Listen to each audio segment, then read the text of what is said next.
البسبوسة دايبة دوب، حلوة جدا، احلى من المحلات بكتير. هتعمليها في البيت بكل سهولة. رمضان كريم عليكم، كل سنة وحضراتكم طيبين. السلام عليكم ورحمة الله وبركاته. ازيكم يا بنات، عاملين ايه؟ يا رب كلكم تكونوا بخير ان شاء الله. النهاردة هعمل معاكم طريقة البسبوسة في البيت دايبة دوب، احسن من المحلات واحلى وانضف بكتير. انا عايزة اوريكم بس ايه. بصوا ما شاء الله، دايبة دوب ومرملة وجميلة. جربوها بنفس الطريقة وان شاء الله هتعجبكم. اهي زي ما حضراتكم شايفين جميلة جدا. يلا نشوف وصفتنا ونشوف مقاديرنا ونقول بسم الله الرحمن الرحيم. معايا هنا كوبايتين دقيق سميد، نص كوباية سكر، معلقتين جوز الهند، معلقة دقيق، نص كوباية سمنة، معلقة كبيرة عسل جلوكوز. لو ما عندكيش عسل جلوكوز ممكن تستبدليه بمعلقتين عسل تقيل او عسل نحل. تمام. ممكن كمان. ومعانا كمان ربع كوباية مية. تمام كده. ومعانا قلنا ومعانا ايه، كوباية الا ربع لبن. تمام. ومعانا نص معلقة صغيرة بيكنج باودر، اهو زي ما شايفين قدامكم كده اهو. هنجيب هنا نص كوباية السكر وهنضيف عليها ربع كوباية المية وهسيبها تتكرمل معايا اهو.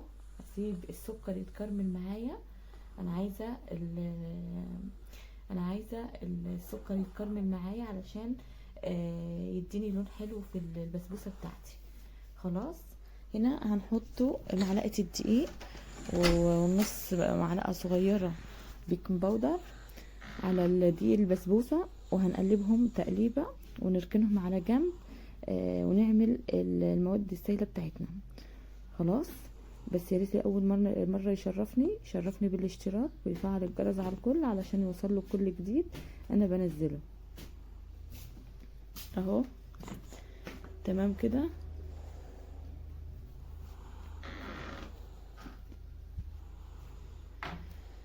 لايك للفيديو وشير علشان يوصل لكل الناس، فضل ما ليس امر.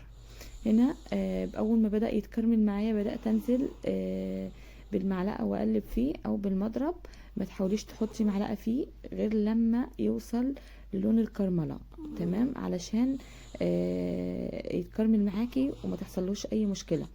هنا كان خلاص اللون ده كده كفاية معايا. جبت كوباية الا ربع حليب ونزلت بيها على نار هادية. تمام. خلي بالك بس على ايدك. تمام كده. بدأت كده اول ما خلاص بدأ يغلي معايا هبدأ انزل بنص كوباية السمنة والعسل الجلوكوز اهو، معلقتين جوز الهند. زي ما حضراتكم شايفين هننزل بمكوناتنا واحدة واحدة كده. كل ده هيتفك معانا وهيبقى مية مية دلوقتي. بس اهم حاجة تمشي بالخطوات صح. خلاص اهو. هنا كنت بنزل العسل من المعلقة اهو يا حبايبي كده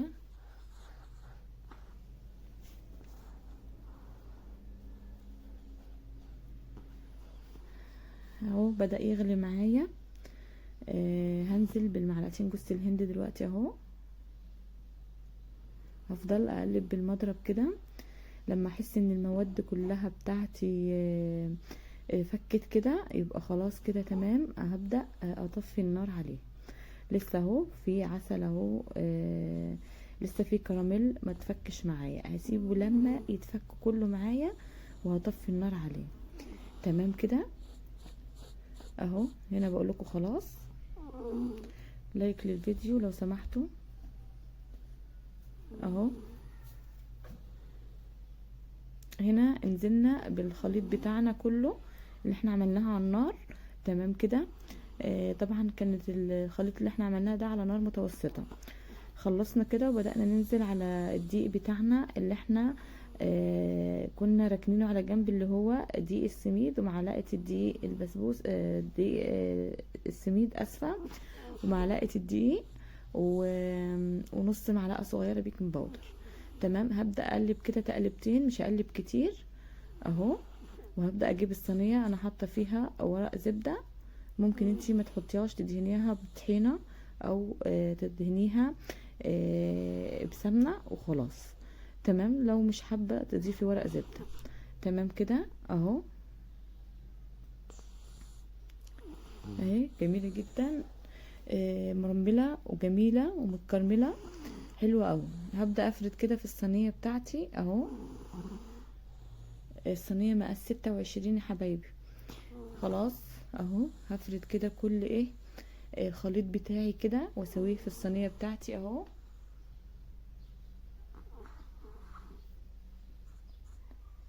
يا ريت الاول مرة يشوفني يشرفني باشتراكه ويفعل الجرس على الكل علشان يوصله كل جديد من قناتنا. خلاص. ولايك للفيديو لو سمحت اهو. اهو كده.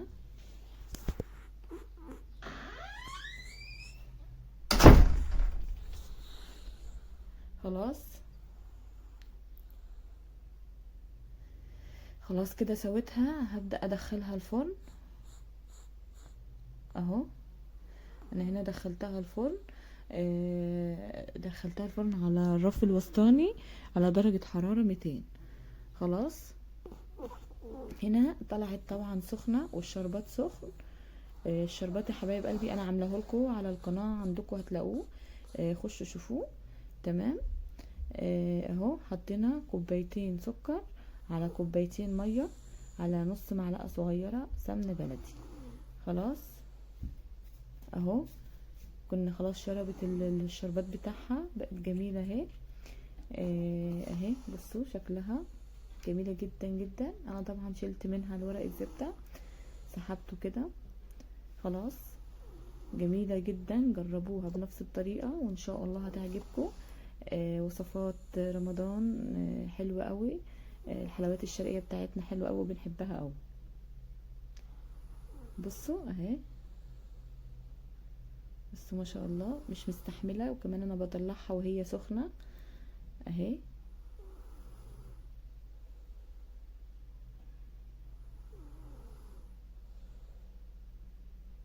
جميلة قوي قوي قوي. اقول لكم سلام عليكم، اشوفكم فيديو جديد اهو. مع السلامة. بصوا هنا بقول لكم، بصوا انا بطلع لكم